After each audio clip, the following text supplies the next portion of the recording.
écologique. La parole est à Monsieur Jean-Pierre Brard, rapporteur de la Commission des finances, de l'économie générale et du contrôle budgétaire.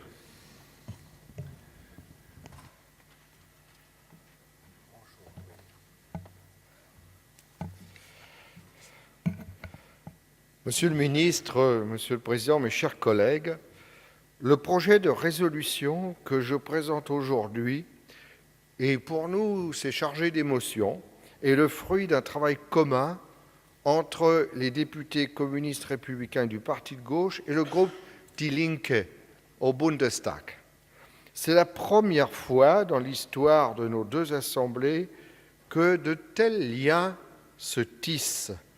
Ce travail commun, nous le portons ce matin avec nos camarades et collègues du groupe Die Linke, qui le feront ce soir au Bundestag afin de donner au couple franco-allemand, Monsieur le ministre, et vous reconnaîtrez avec moi que l'enjeu le mérite, un autre visage que celui d'Angela Merkel et Nicolas Sarkozy, ce visage qui nous est imposé. Avec nos collègues allemands, nous voulons porter l'exigence d'un autre avenir pour l'Europe et d'une autre vision du couple franco-allemand. C'est un travail de pédagogie politique auquel nous nous livrons, car grâce à cette proposition de résolution franco-allemande, nous faisons la démonstration que d'autres relations entre nos deux peuples sont possibles. Le couple franco-allemand peut vraiment être un moteur pour l'Europe à condition qu'il ne soit pas le fer de lance, certains même, j'ai cru entendre dans les médias, diraient la pointe du casque, de la vaste offensive que les marchés mènent actuellement contre la démocratie. À ceux qui nous proposent une réédition moderne, Monsieur le ministre, et vous avez des lettres de la Sainte Alliance, où Nicolas Sarkozy et Angela Merkel remplacent Guizot et Metternich, nous opposons l'héritage de Jean Jaurès et de Rosa Luxembourg, qui, le 29 juillet 1914, à la veille du premier conflit mondial, appelait encore les peuples à refuser la guerre. Les réponses que le duo infernal Sarkozy-Merkel apporte à la crise économique systémique que nous subissons ne nous conviennent pas. Les tractations coulisses, les petits arrangements coupables qui écrasent les peuples et bafouent les souverainetés nationales, nous n'en voulons pas. La diplomatie du troc que pratiquent Mme Merkel et M. Sarkozy, nous la rejetons. Règles d'or contre eurobonds, FMI contre BCE, les monnaies d'échange des accords Sarkozy-Merkel, c'est le pilori pour les peuples. Nous n'acceptons pas ce fédéralisme caporalisé qui, sous couvert de rigueur budgétaire, prive progressivement les peuples de leur contrôle souverain et organise la mainmise de la finance sur les gouvernements d'Europe. Le couple franco-allemand, tel que nous le voyons, ne doit pas être utilisé comme un instrument au service des marchés, mais comme un outil entre les mains de nos deux peuples pour construire une autre Europe. Une Europe qui donne de l'espoir, pas seulement au peuple d'Europe, mais qui deviendrait un phare pour la planète tout entière. Pour qu'un couple dure, Monsieur le ministre, chacun des deux partenaires doit pouvoir compter sur l'autre, avoir confiance en l'autre. Chacun doit pouvoir trouver en l'autre une complémentarité et un soutien de chaque instant. Respect mutuel, franchise, soutien dans l'épreuve. Voilà quelques-unes, je pense, et que vous êtes d'accord au moins là-dessus avec moi, des qualités essentielles qui fondent un couple heureux. A contrario, le chacun pour soi, la cupidité, le mépris ne peuvent mener qu'au divorce. De ce point de vue, le couple franco-allemand, comme les relations entre les différents États de l'Union, ne font pas exception. Avec nos camarades allemands, nous opposons la solidarité à la discipline, la fraternité à l'arrogance et la concertation aux oukases. Depuis plus d'une décennie, la plupart des pays européens se sont lancés dans une course au moins-disant fiscal que vous baptisez pudiquement attractivité fiscale. Cette course a abouti à un abandon massif de recettes fiscales, moins 100 milliards d'euros par an, selon notre rapporteur général Gilles Carrez, et à un transfert de la fiscalité des bases les plus mobiles, le capital, les ménages les plus aisés, les grandes entreprises multinationales, vers les bases les moins mobiles, les classes moyennes et populaires et petites entreprises. Comme le disait notre collègue du Bundestag, Richard Peterle, lors de sa venue à Paris en octobre dernier, le temps est venu de mettre fin à la redistribution des richesses du bas vers le haut, car cette politique a eu deux effets que nous payons collectivement aujourd'hui. Elle a conduit d'une part à l'augmentation du déficit public et de la dette dont le gouvernement se sert comme alibi pour imposer au peuple le pain sec de l'austérité. Et s'est traduite d'autre part par des politiques de recherche de compétitivité non coopérative, comprenez dumping fiscal et social, dont l'Allemagne est l'exemple type.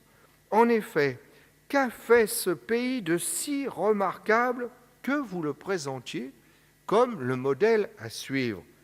Est-ce sa 9e place au rang des paradis fiscaux que vous jalousez, si on en croit la revue Financial Security Index? Ces 20 dernières années, l'Allemagne est le pays d'Europe qui a créé le moins d'emplois.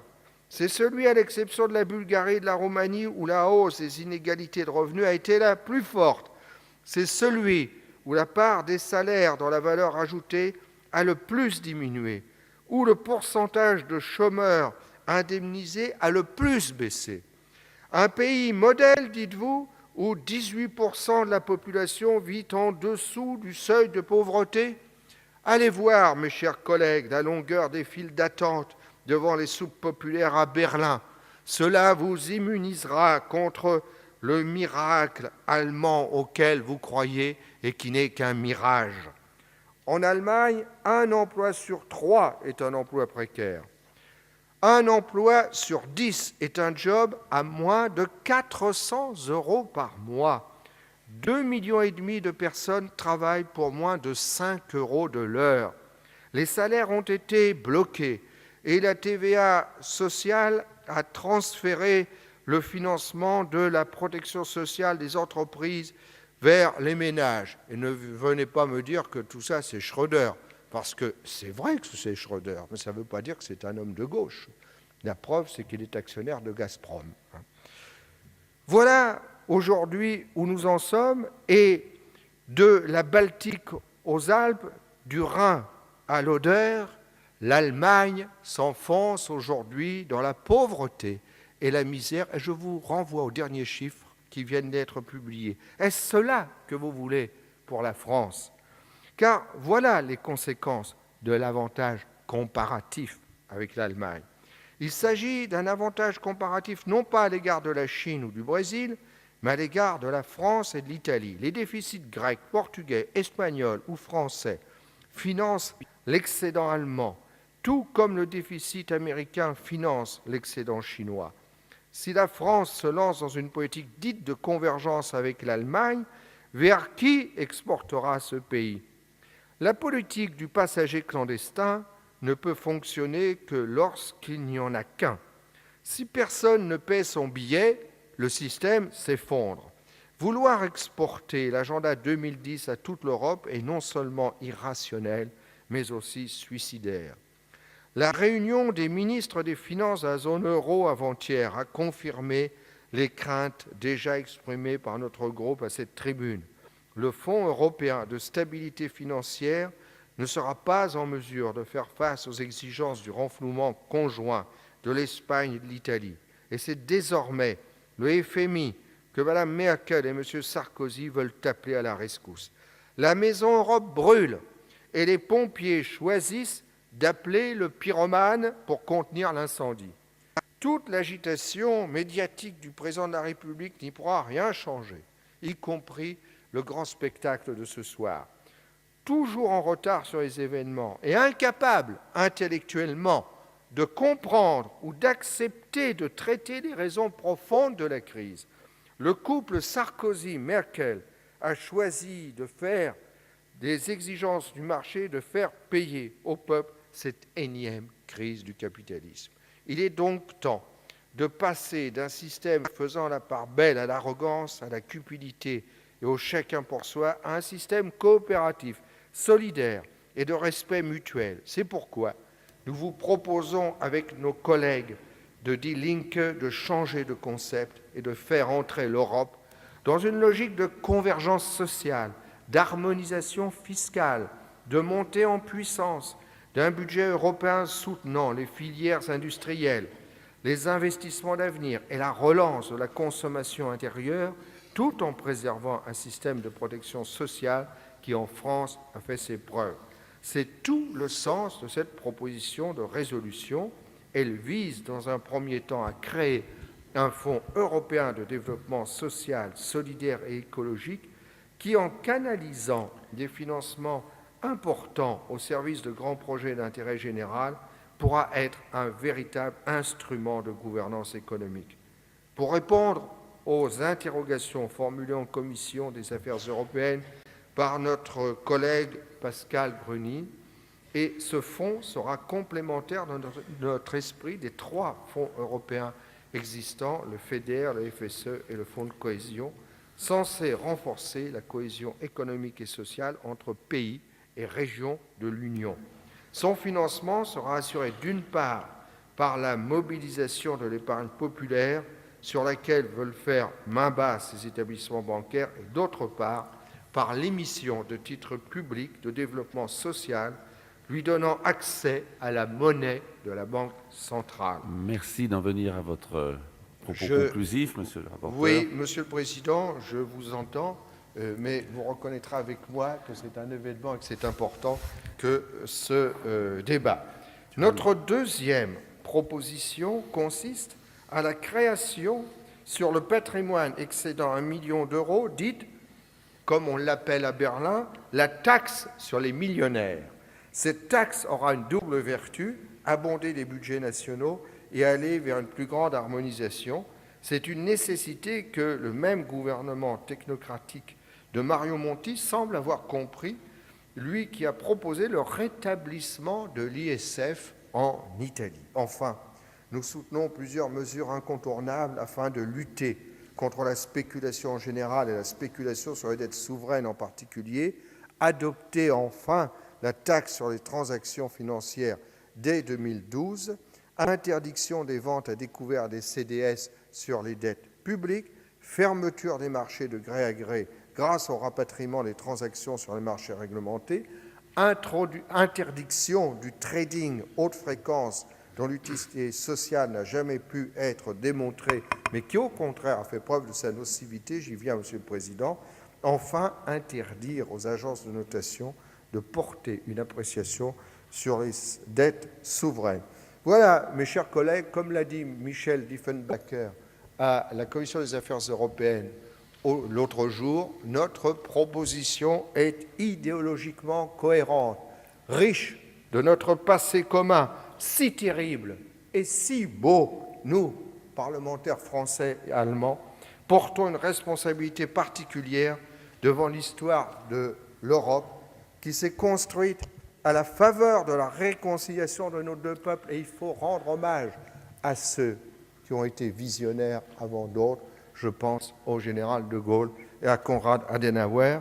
Cette Europe pourrait désormais périr de la main même de ceux qui l'ont enfantée si nous la laissons dans les mains du couple Sarkozy-Merkel qui, avec arrogance, veulent imposer leur choix aux autres peuples, choix qui correspondent non pas aux intérêts des peuples, mais à ceux des actionnaires. Et je termine, Monsieur le Président, mes chers collègues, nous sommes aujourd'hui à un tournant de notre histoire. Allemands et Français, seuls ne pourront mener à bien le combat contre le coup d'État de Goldman Sachs et consorts sur l'Europe. C'est avec les Grecs, les Portugais, les Italiens, les Espagnols, les Slovènes, etc., que nous parviendrons à mettre en échec l'offensive antidémocratique que mènent les marchés contre nos peuples. À l'initiative de Die Linke, rendez-vous est déjà pris, comme quoi aujourd'hui ce n'est qu'une étape, le 16 décembre prochain à Berlin avec des parlementaires de toute l'Europe pour Il faut organiser conclure, la Monsieur riposte Brun. face à l'OPA hostile de la Nous en finance venons à contre la discussion nos générale. démocraties. Merci. Premier orateur inscrit, Monsieur Jean-Claude Sandrier du groupe GDR, pour une durée maximum de 10 minutes. Je suis obligé de le préciser.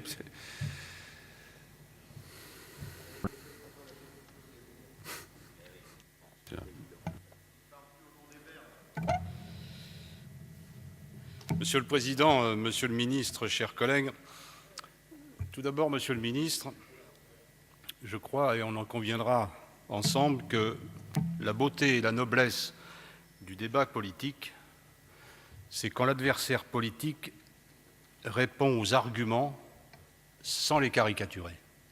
Ce n'est pas ce que vous avez fait tout à l'heure, et c'est dommage. En septembre 2008 à Toulon, Nicolas Sarkozy avait insisté sur la nécessité, je cite, de moraliser le capitalisme financier et de mettre l'économie de marché, je cite, au service du développement, au service de la société, au service de tous. Il s'attaquait alors, ou faisait semblant de s'attaquer, à une mission impossible. En effet, moraliser le capitalisme est totalement impossible car on ne peut moraliser un système pour lequel l'homme est un moyen et non une fin. Le chef de l'État devrait aujourd'hui de nouveau prendre la parole dans la préfecture varoise, mais 3 ans après, son discours prendra des accents bien différents. Il expliquera sans doute que le combat continue pour la moralisation du capitalisme via les sommets du G20, mais il ne pourra pourtant maquiller la réalité et déguiser son bilan et celui de sa majorité. Il saute aux yeux de tous nos concitoyens que non seulement les marchés n'ont pas été domptés, mais qu'ils ont resserré encore leur emprise sur des gouvernements et imposent comme jamais leurs lois au peuple quand ils ne dirigent pas directement les gouvernements par l'entremise d'anciens conseillers d'une grande banque d'affaires, comme en Italie ou en Grèce. Il n'est pas jusqu'aux dirigeants du FMI qui ne soient directement issus du petit, mais ô combien puissant cercle des oligarques. Le président et sa majorité nous expliqueront que les données ont changé, que depuis septembre 2008, nous avons en réalité connu successivement 3 crises, une crise bancaire, une crise économique et une crise de la dette.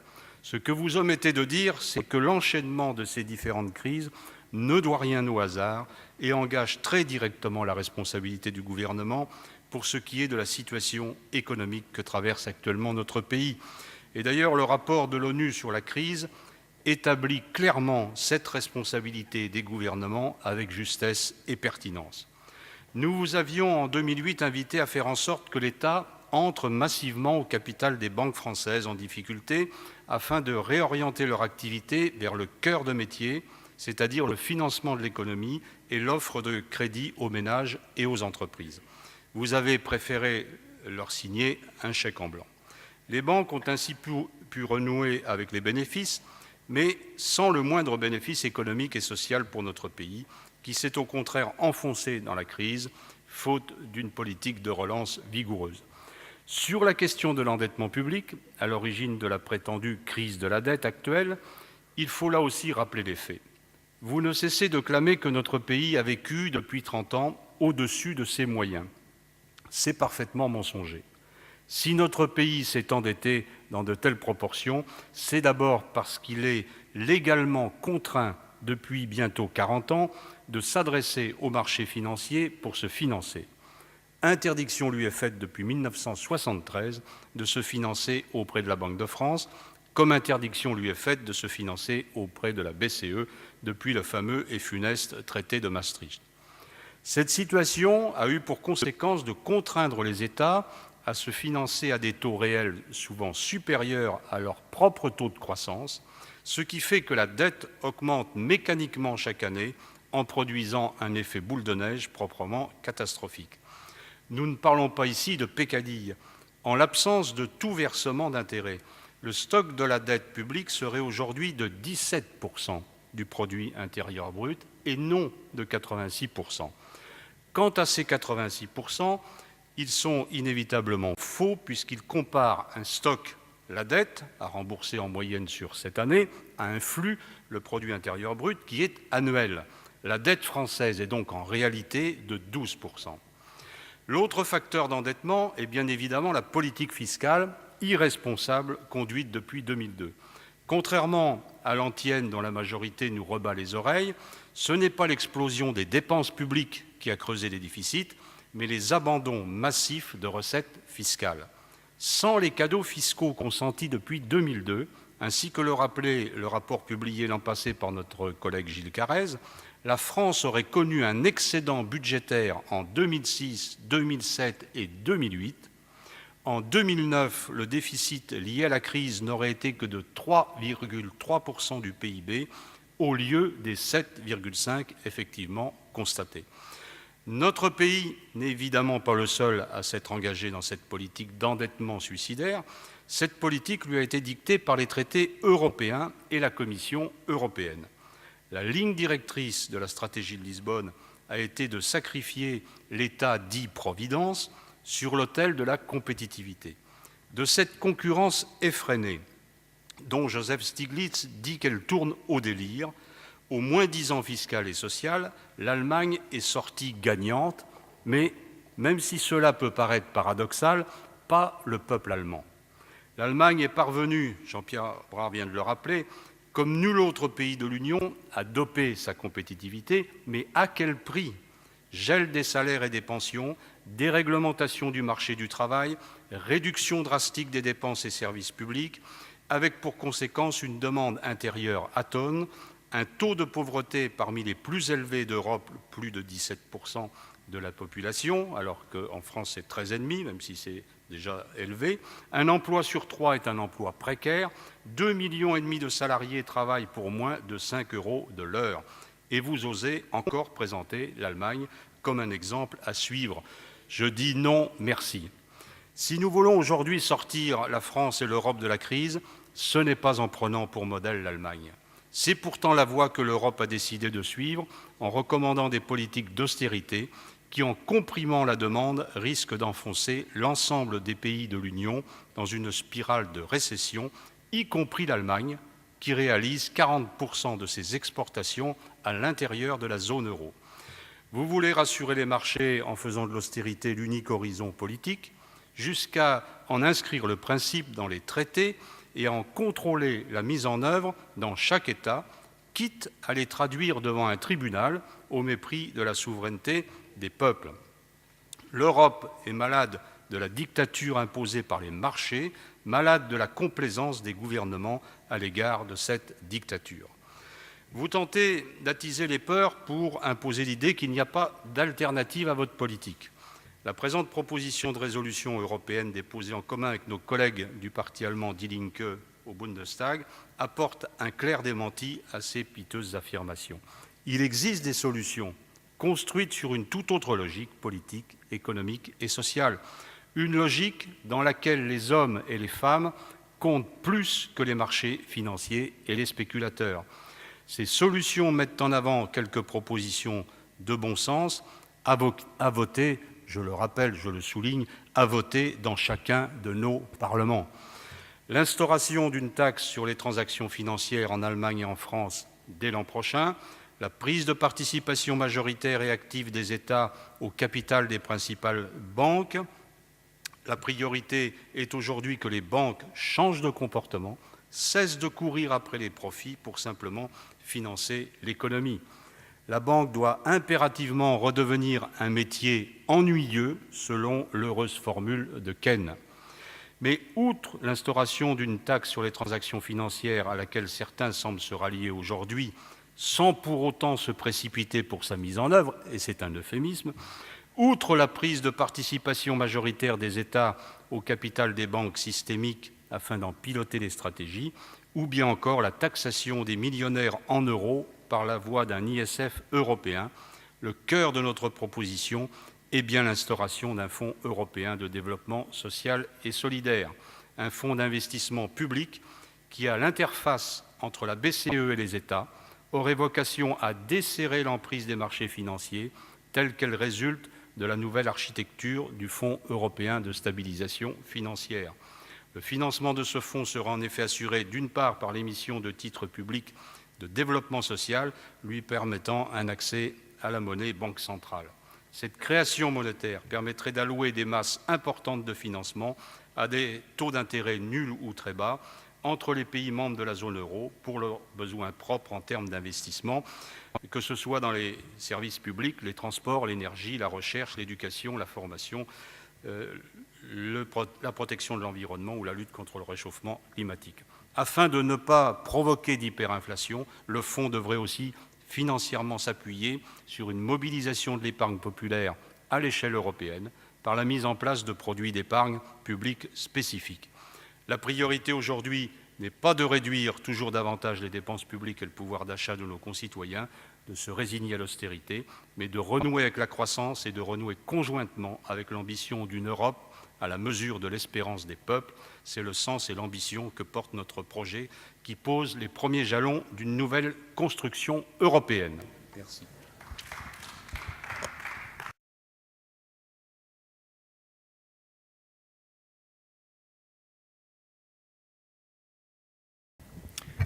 Merci, Monsieur le Président, Monsieur le Ministre, mes chers collègues. Je voudrais, pour ce qui me concerne, saluer cette initiative, pour au moins 2 raisons.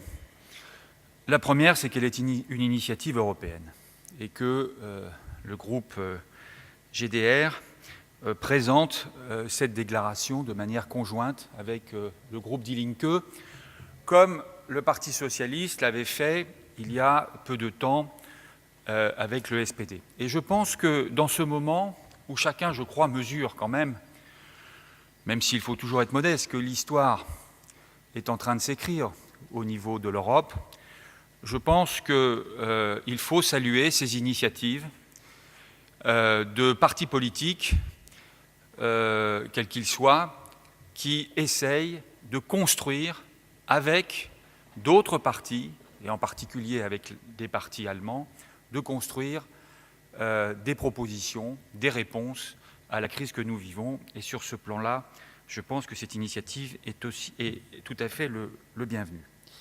Deuxième raison pour laquelle je veux saluer cette initiative, c'est qu'elle montre qu'il y a une alternative ou des alternatives possibles à la politique qui nous est proposée par la France et l'Allemagne.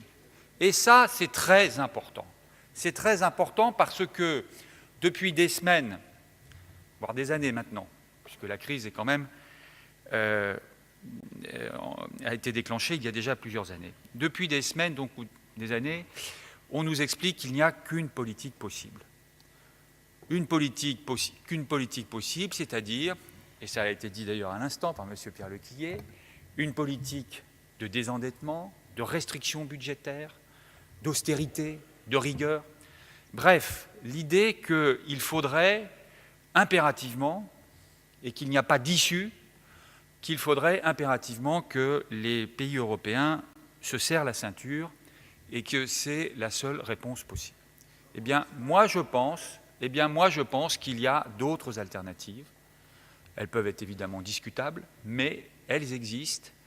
Et je pense que c'est bien qu'elles existent, car le pire pour l'Europe serait qu'il n'y ait pas de débat, qu'il n'y ait pas confrontation entre des réponses.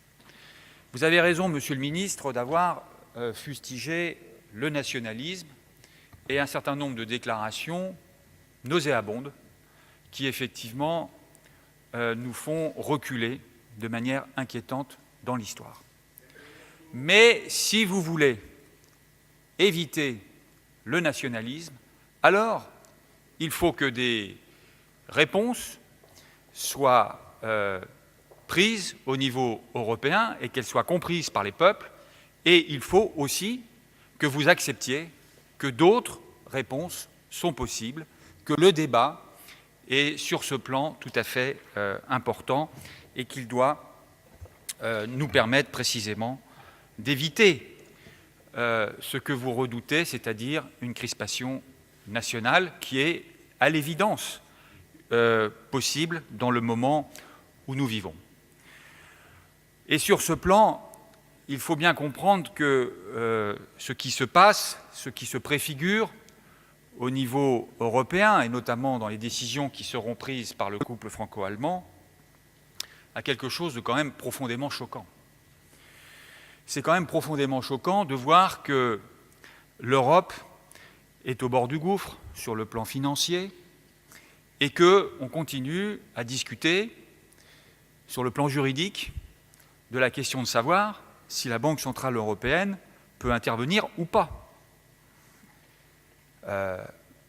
Il y a des moments dans l'histoire où il faut quand même savoir prendre les dispositions, même si elles ne sont pas prévues dans les traités, même si elles sont, comment dirais-je, dérogatoires par rapport aux règles. Eh bien, il faut quand même, face au gouffre, avoir le courage, et c'est ça le courage politique, et c'est ça la responsabilité politique, de mettre en place des mesures qui permettent d'éviter le pire. Je le dis d'autant plus que je crois que c'est la position française. Alors, soit elle s'exprime, soit elle est défendue, soit, effectivement, elle est, comment dirais-je, mise de côté. Je parle de l'intervention de la BCE. Elle est mise de côté et, effectivement, cela risque de poser beaucoup de problèmes. De même qu'il est choquant de voir que l'on veut judiciariser les budgets européens, rendre opposable le pacte de stabilité devant la Cour de justice, au risque évidemment de mettre en cause la souveraineté des États, la souveraineté budgétaire, et je peux vous dire que je pense que les parlementaires que nous sommes ne l'accepteront pas. Les parlementaires que nous sommes ne l'accepteront pas parce qu'il n'est pas possible, il n'est pas acceptable que nous nous retrouvions pour l'élaboration du budget dans un carcan juridique et normatif qui nous empêcherait d'exercer notre responsabilité. Et sur ce plan-là, la réponse, ce n'est évidemment pas une réponse judiciaire ou juridique, c'est une judiciaire, si, il s'agit de judiciariser le pacte de stabilité, c'est-à-dire de le rendre opposable devant la Cour de justice. C'est ce qui est sur la table aujourd'hui. La réponse, elle est démocratique. Bien sûr qu'il faut une responsabilité par rapport aux finances publiques. Mais il faut que cette responsabilité, elle ait un pendant démocratique. Ça ne peut pas ni être la Cour de justice, ni même un commissaire européen dans son bureau qui décide du budget de la France. Ce n'est pas acceptable. Donc toutes ces propositions sont effectivement extrêmement choquantes. Et elles posent, je pense, pour beaucoup d'entre nous et beaucoup de Français, des problèmes. Et face à cela, eh bien, je crains que si nous continuons dans cette direction, eh bien, nous allons effectivement finir par, j'allais dire, rendre, entre guillemets, haïssable l'Europe aux yeux des citoyens européens, avec tous les risques, effectivement, que cela comporte. Et le nationalisme que vous stigmatisez et que vous ne voulez pas, eh bien, vous l'aurez. Vous l'aurez, avec toutes les conséquences qui en découleront. Alors, non, c'est pas laborieux, je pense que c'est... Voilà. Alors, je veux dire que par rapport... Non mais monsieur Raoult, essayez, on essaye d'avoir des débats, alors vous venez ici comme un sniper viendrait faire ses basses œuvres, mais oui, c'est ça, comme un sniper venant faire ses basses œuvres. Nous, on essaye de discuter laborieusement, mais je suis un laborieux et je le revendique, monsieur Raoult. Il n'y a peut-être pas assez de laborieux parmi le personnel politique. Bon, je continue et je termine en disant que par rapport à cela, il y a d'autres perspectives qui doivent être ouvertes, évidemment. Des perspectives de relance économique. À l'évidence, on ne peut pas avoir l'austérité généralisée en Europe. On sait que tout cela nous mène directement à la récession. Donc, il faut trouver des leviers pour qu'il y ait une relance économique au niveau européen. C'est le budget européen. C'est évidemment les propositions qui sont sur la table. Le fonds qui est proposé, le Fonds européen de développement social, solidaire et écologique qui est proposé à l'instant. Bref, il faut trouver les moyens de relancer la croissance en Europe. Et sur ce plan-là, on ne voit pas de propositions très fortes et très crédibles. Il faut aussi mieux réguler les activités bancaires et financières. Certes, il y a un certain nombre de choses qui sont en discussion, et vous avez eu raison, Monsieur le ministre, de les souligner. Monsieur Barnier, sur ce plan d'ailleurs, exprime un certain volontarisme, et il faut lui reconnaître. Mais reconnaissons aussi que tout cela est extrêmement lent. Extrêmement lent. Les textes mettent des mois, des années à être pris. Ensuite, lorsqu'ils sont décidés, l'application de ces textes est extrêmement lente. Je pense, par exemple, ça a été dit d'ailleurs par un député européen, M. Gauzès, je crois qu'il est de l'UMP, que, par exemple, sur les agences de notation, alors qu'un certain nombre de processus sont engagés, cela prend énormément de temps.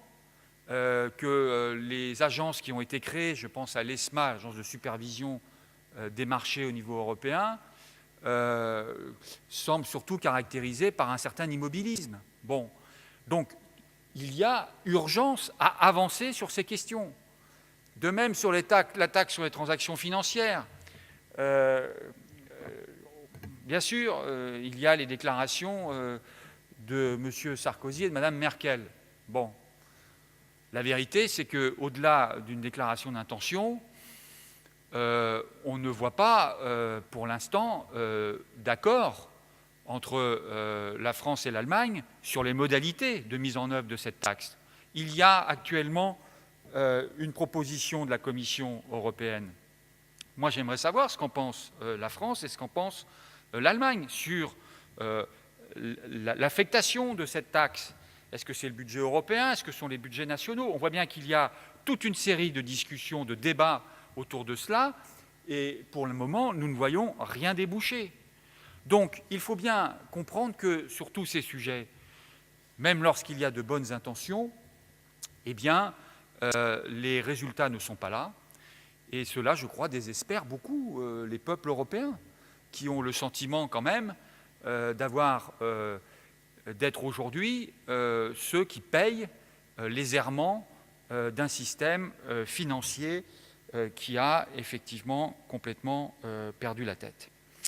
Donc pour toutes ces raisons, même si un certain nombre de modalités peuvent être évidemment discutées, mais M. Brard a surtout présenté, j'allais dire, un cadrage politique de sa proposition, eh bien, je pense que cette proposition va dans le bon sens et que, encore une fois, elle montre qu'une alternative est possible. Et une alternative qui est une alternative européenne. Je crois qu'il faut le souligner.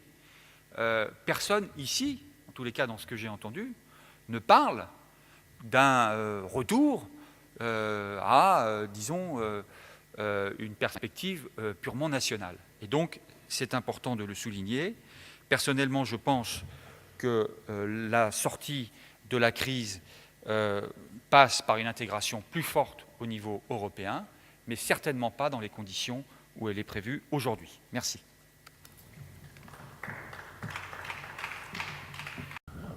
Oui, Monsieur le Président, je vous remercie. Monsieur le Ministre, beaucoup de choses ont été dites et c'est un débat qui pourrait durer largement toute la journée.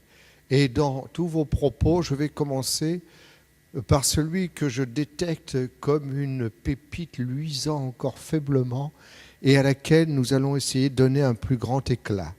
C'est concernant les transactions financières.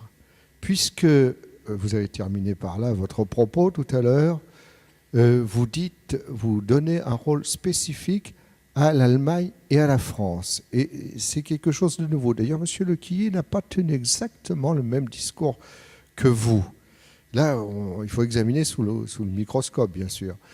Et vous avez donc évoqué la possibilité d'une initiative, vous n'avez pas utilisé le terme, franco-allemande sur les transactions financières. Eh bien, on va s'appuyer, et c'est là que nous voulons faire resplendir ce que vous avez dit, en portant au maximum de ce que cette idée peut porter, dès que ce débat va être terminé, nous allons appeler nos camarades à Berlin pour que ce soir, au Bundestag, soit interrogé le gouvernement fédéral s'il est prêt à s'engager avec la France pour commencer à mettre en place une taxe sur les transactions financières. Au moins, notre débat aurait servi dans l'immédiat à cela. Alors, vous avez dit beaucoup d'autres choses, vous êtes perplexe. Je pense que c'est dans votre nature, vous êtes médecin aussi, donc vous êtes toujours perplexe. D'ailleurs, c'est rassurant pour vos patients, certainement. Et vous avez dit refus absolu de l'Europe. Alors non, nous sommes des Européens convaincus, je l'ai rappelé. Et pas d'aujourd'hui.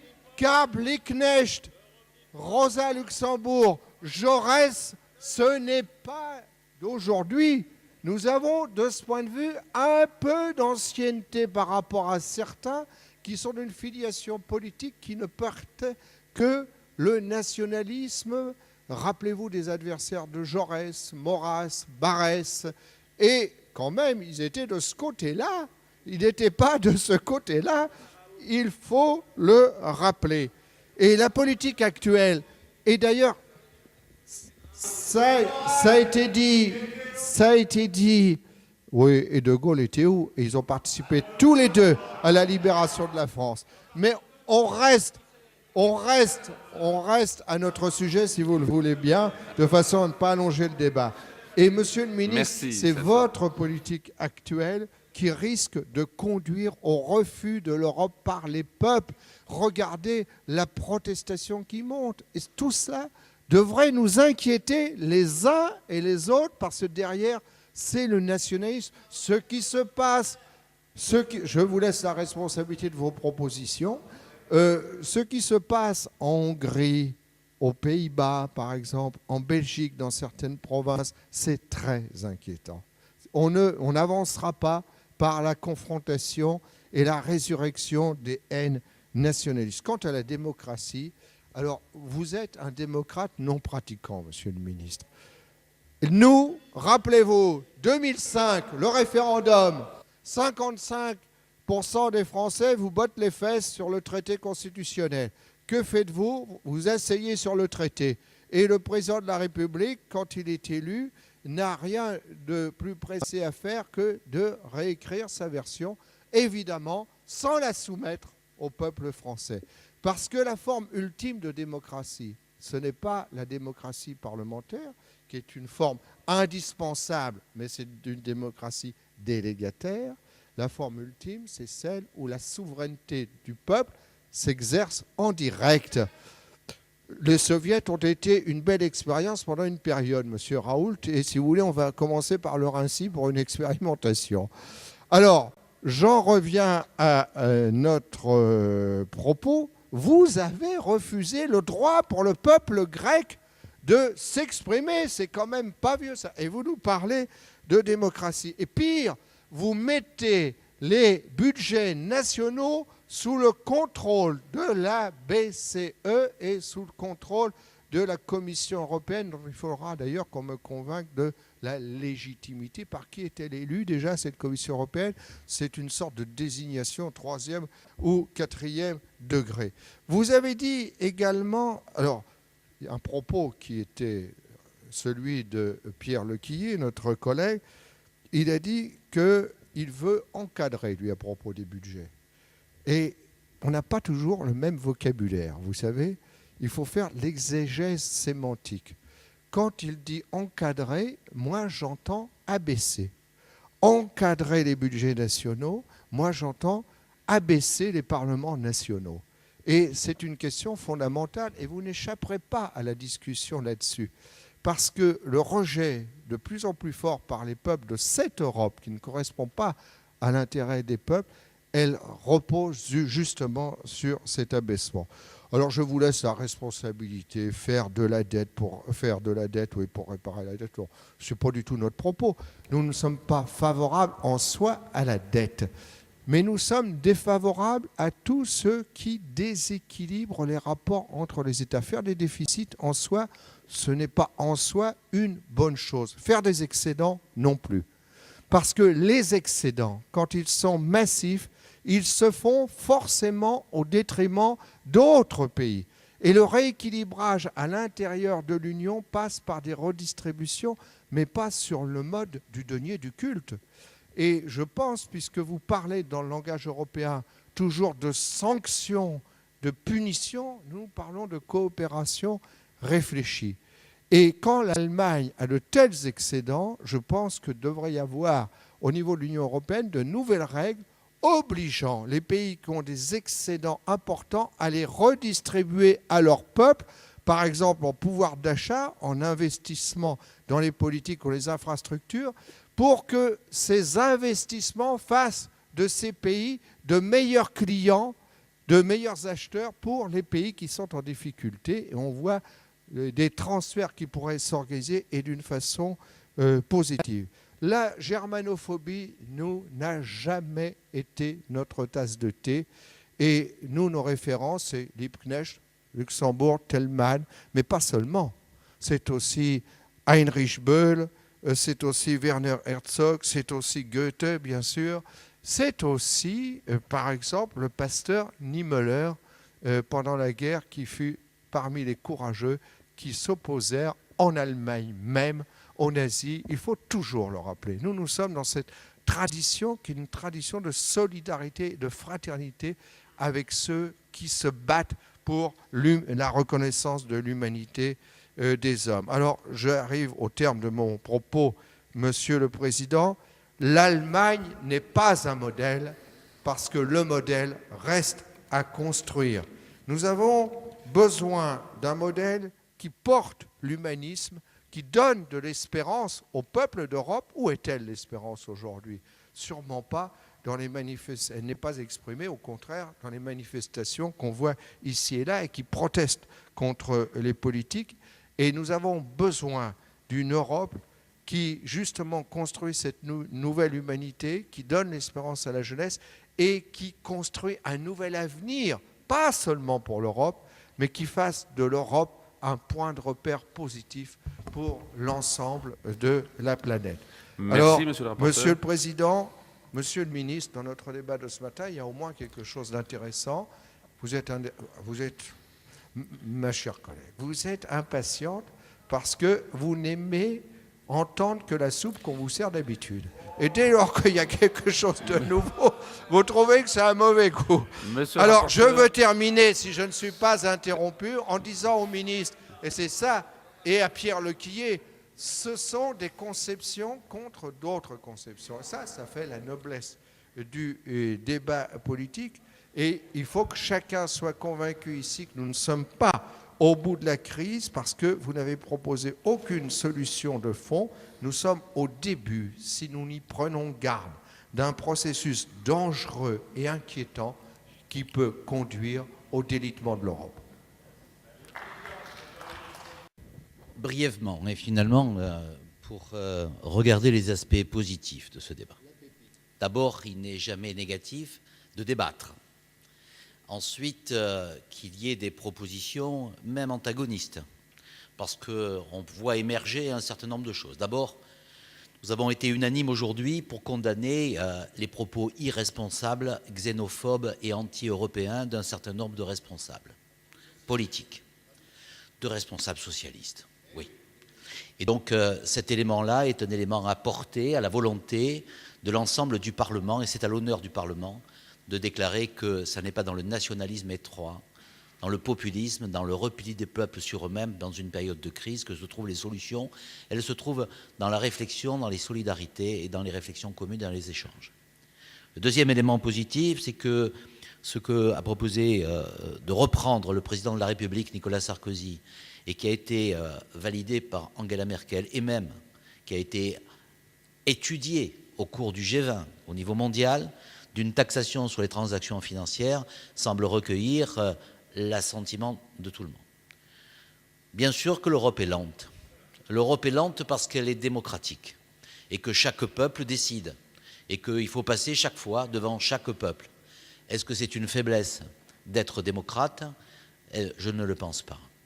Et donc, deuxième élément positif, nous nous trouvons dans une idée qui est que, vous l'avez dit, M. Brard, et je respecte toujours ce que vous dites et votre pensée, le modèle est à construire. Non, la France ne regarde pas un autre pays, d'abord parce qu'elle a un passé suffisamment prestigieux et un destin suffisamment porteur d'espérance pour ne pas dire « je vais faire comme tel ou tel pays », si légitime soit-il dans l'admiration qu'on peut avoir sur tel ou tel aspect.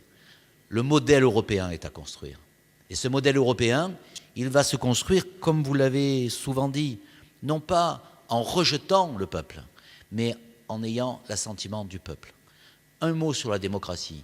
La démocratie, ça n'est pas de renier les traités comme l'a proposé M. Carèche. La situation est urgente, renions les traités.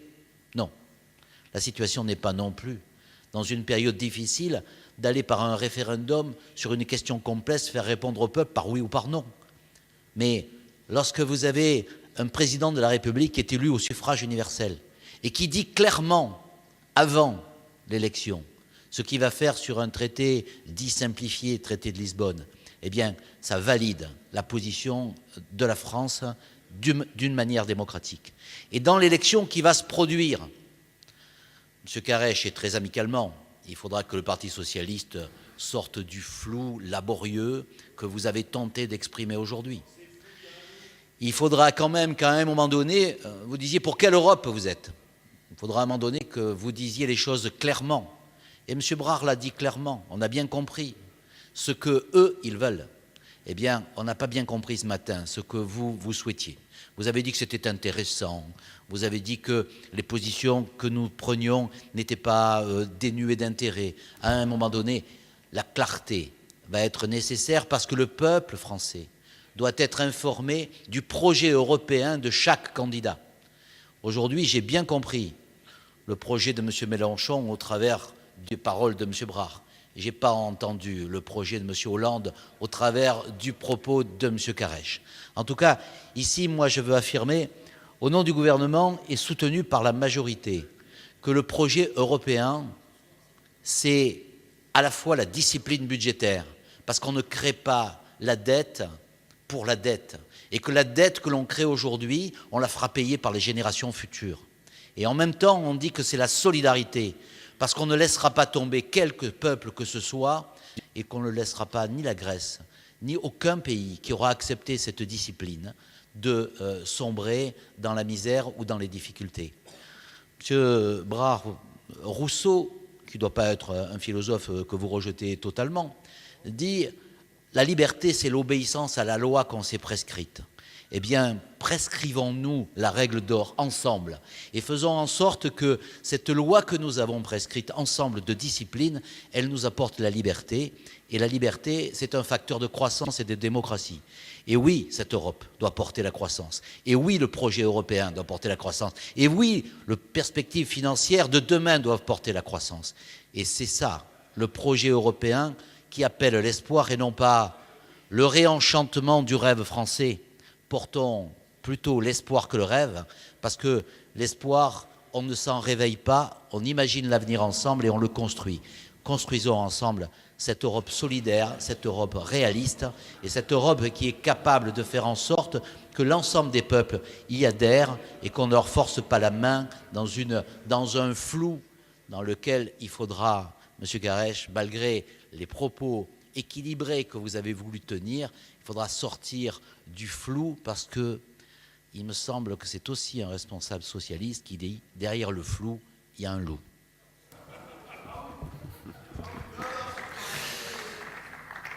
La Commission des finances, de l'économie générale et du contrôle budgétaire ayant conclu au rejet de l'article unique de la proposition de résolution, l'Assemblée, conformément à l'article 151.7 alinéa 2 du règlement, est appelée à voter sur ces conclusions de rejet. Si ces conclusions sont adoptées, la proposition de résolution sera rejetée. Si elles sont rejetées, nous examinerons l'article unique de la proposition. Je vais demander s'il y a des explications de vote sur les conclusions de rejet de la Commission. Monsieur Raoult. Oui, Monsieur le Président, ce n'est pas pour allonger le débat, mais tout à l'heure j'avais demandé un rappel au règlement sur l'article 68.1, mais j'avais pensé que le ministre, bien évidemment, on n'intervient pas après le ministre.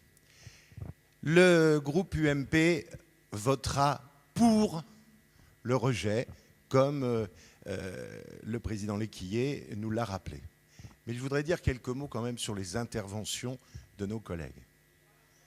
Non mais attendez, vous n'êtes pas censeur ici, vous êtes collègues. Monsieur Carèche, vous êtes meilleur sur la sécurité que sur l'Europe. Monsieur Sandrier, vous êtes intervenu au début de votre propos en disant que vous ne vouliez pas que la droite vous caricature. Ne caricaturez pas la droite. Quant à Monsieur Brard, je suis très content. Ce sont des explications de vote, je rappelle, ce sont des explications de vote. Et alors j'explique le vote favorable au rejet. Monsieur Brard, on est satisfait de votre intervention car vous êtes revenu ici en pleine santé et nous en sommes tous très heureux.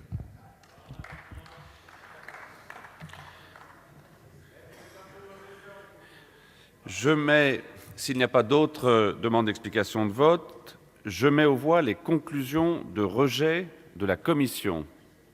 Qui vote pour? Qui vote contre? L'Assemblée ayant adopté les conclusions de rejet de la Commission, la proposition de résolution est rejetée.